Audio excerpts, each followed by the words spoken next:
Hola mis queridos amigos de Magistral Runa. Les habla como siempre su amigo Roberto Fernández, quien le da las gracias por estar en sintonía en mi canal.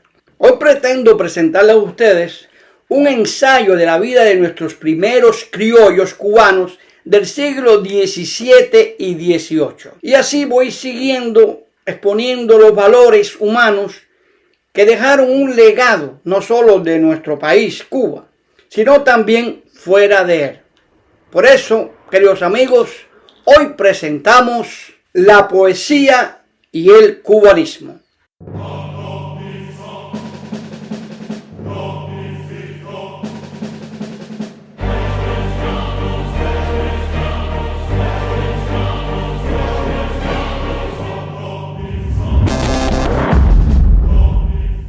Existió en el siglo XVIII un personaje muy controversial, don Ventura Pascual Ferrer, ya que la crítica de las costumbres aparece en Ventura Pascual Ferrer como un ser vigilante y exigente.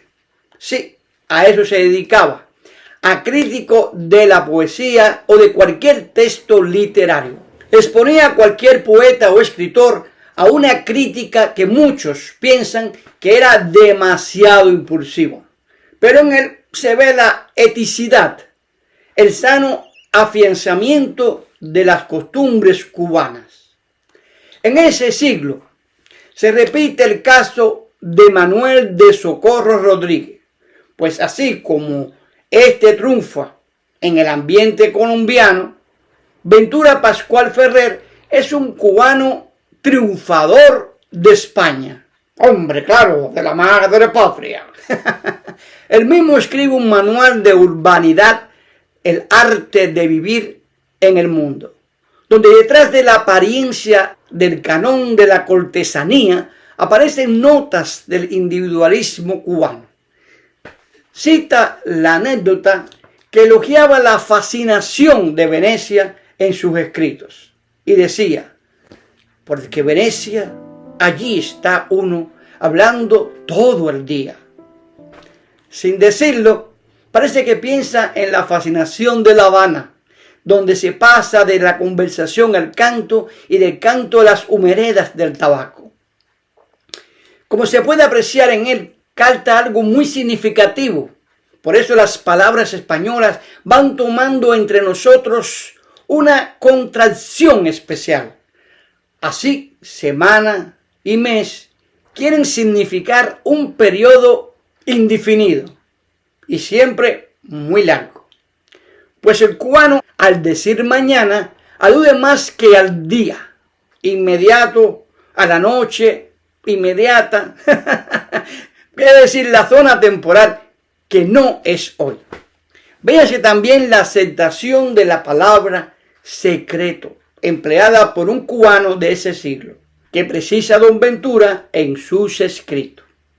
Realmente no se entiende por ello sino ciertas noticias que, aunque comunicables a todo el mundo, no se dicen regularmente, sino de uno, en voz baja y con ciertos coloquios, al que le llamaremos chisme.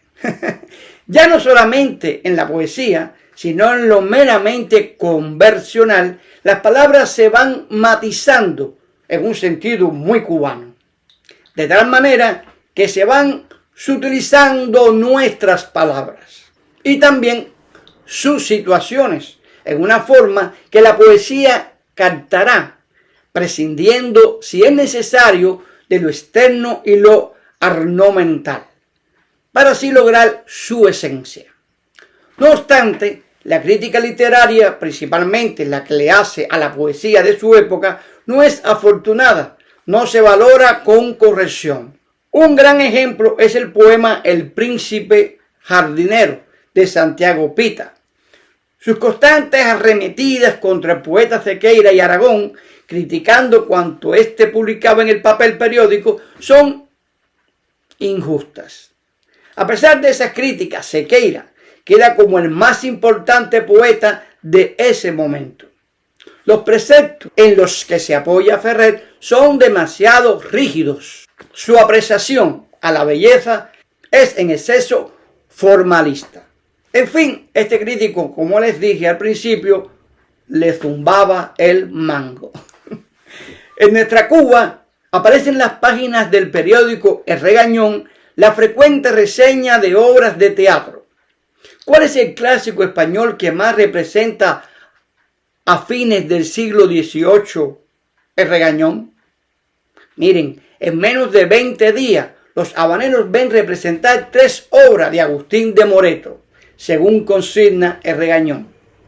Moreto es un clásico en donde están como disminuidos los grandes momentos del Pazos, de López de Vega o de Calderón.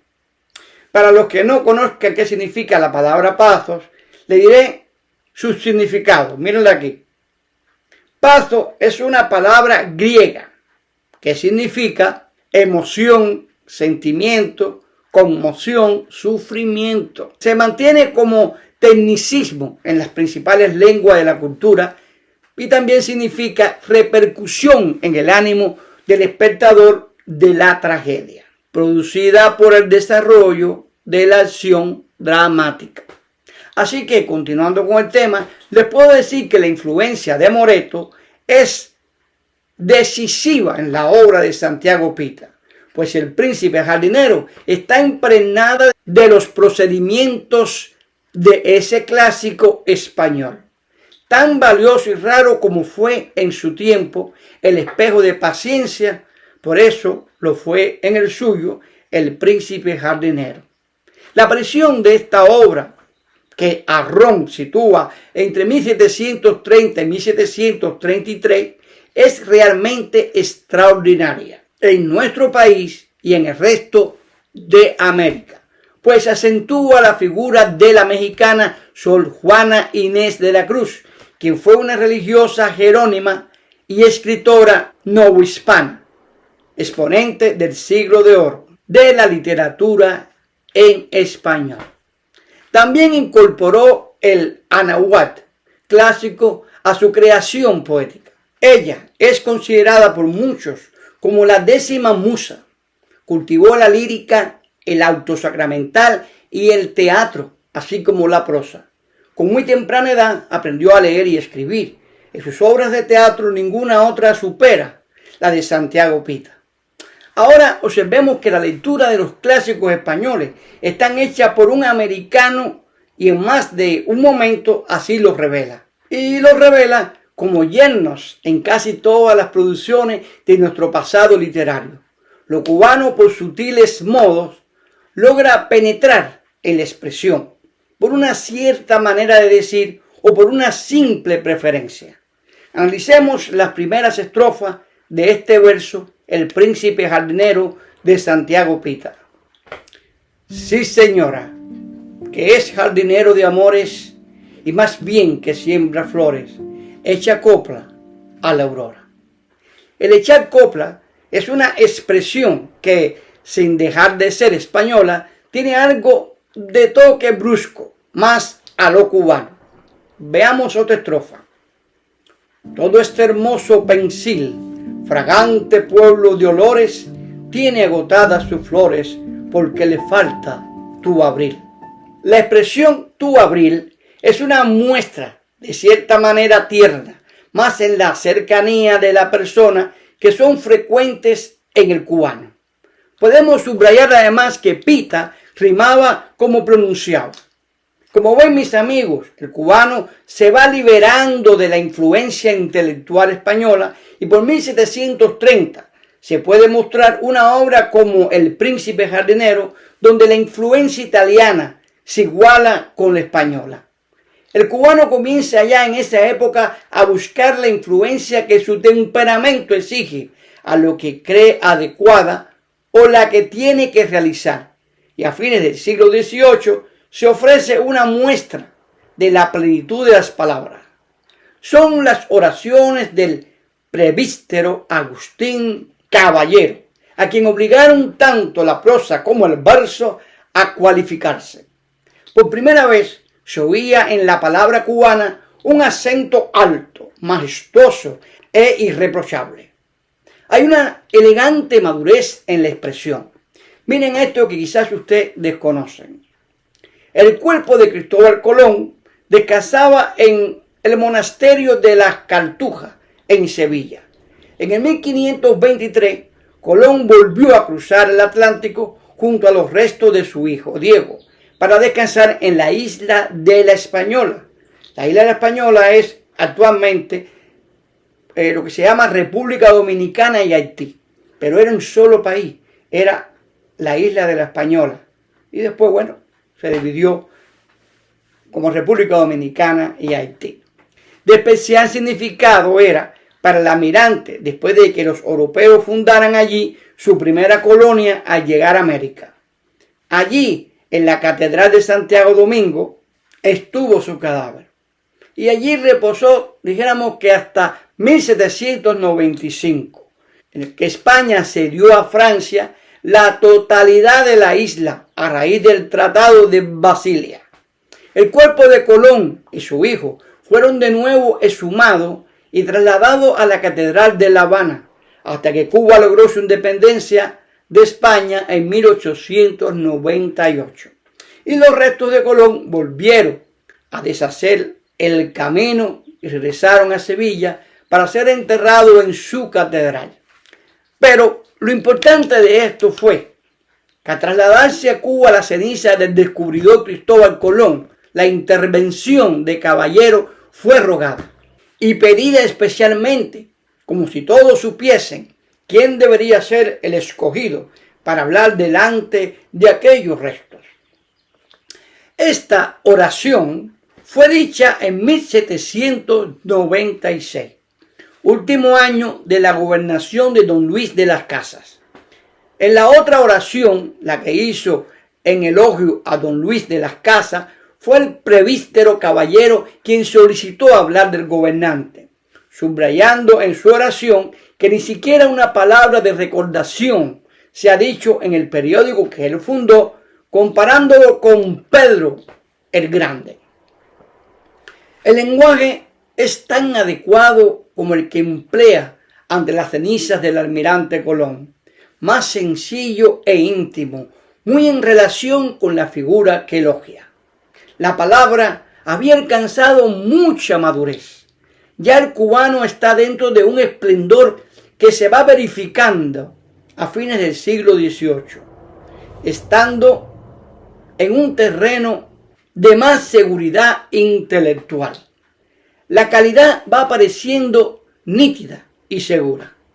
Como se puede apreciar, es una gran ocasión la llegada de la ceniza del almirante, ya que en ella aparece el criollo con un verbo poderoso capaz de formar al cubano con buenos modales y sencillez de rimas en sus palabras. Y a finales de ese siglo XVIII aparecen poetas como Manuel de Sequeira y Aragón y Manuel Justo Rubalcaba. Observamos conocimientos de la técnica del verso, siendo más conocidos los clásicos universales. Se leen con más provecho y asimilación a nuestros autores clásicos y los de esa época. Tanto Sequeira como Rubalcaba logran en el soneto expresarse con corrección y esmero. Aparece el tema de las frutas y la exuberancia de nuestra naturaleza comienza a ser reverenciada. Se funda el papel periódico donde colaboran los más importantes ingenios de ese momento. Una curiosidad universal típica de ese siglo XVIII comienza a esbozarse. Los comienzos del siglo XIX están señalados por los dos viajes de Humboldt a Cuba. Su primera visita fue en diciembre de 1800. Después volvió en abril de 1804. Se relaciona con los más cultos de la sociedad cubana de la época, entre ellos el conde de Jaruco y Mospox. El gobernador marqués de Maruelos se preocupa de que los visitantes puedan desarrollar su labor cultural con la mayor facilidad. Años más tarde, publicó el ensayo político sobre la isla de Cuba. Fíjense, amigos, Yo hago referencia a esa obra no solo por la significación que tuvo en todos los órdenes, sino por las valiosas observaciones que hace sobre nuestra naturaleza, todas ellas de raíz poética. En el editorial se puede leer, desde las 10 de la mañana hasta las 4 de la tarde, se presentan los fenómenos más variados de la suspensión y del golpe. Como se puede apreciar, comienza situando la luz entre los objetos, los juegos de la lejanía con la llegada violenta de la luz. Precisa también que nuestros arenales arden como líquidos, que muchas de esas arenas están formadas por corales destruidos. Sus conclusiones científicas nos llevan casi a la afirmación de que la poesía tiene una raíz natural, que la naturaleza es poesía, creación por la imagen. La pureza de nuestro aire, comprueba Hadwood, adquiere una tonalidad azul pálido, que solo se puede comparar a la que ofrecen algunas regiones del medio de Italia. Y de ese azul concluye la observación de Hadwood. Se desprenden los objetos lejanos con un relieve extraordinario. Hadwood, estando en Trinidad, nos deja la siguiente reseña. He admirado la alegría y viveza de ingenio de las mujeres cubanas, igualmente de la provincia que en la capital. Son unos dones felices de la naturaleza al que el refinamiento de la civilización europea puede dar más atractivos, pero que agradan ya en su sencillez primitiva. Hadwood, en verdad, se enamoró de Cuba. Ya, para terminar, les diré que en la poesía existió un señor muy importante, que era Capitán, el poeta de las torres sin fontes o sin fuente. Según otros, nació en Camagüey. La alabanza que escribe en el periódico El Camagüeyano sobre la obra de Silvestre de Balboa, el soneto criollo de la tierra, revela la facilidad de expresión que habitualmente nace de la práctica de las costumbres del soneto. He aquí su soneto sobre el buen Balboa.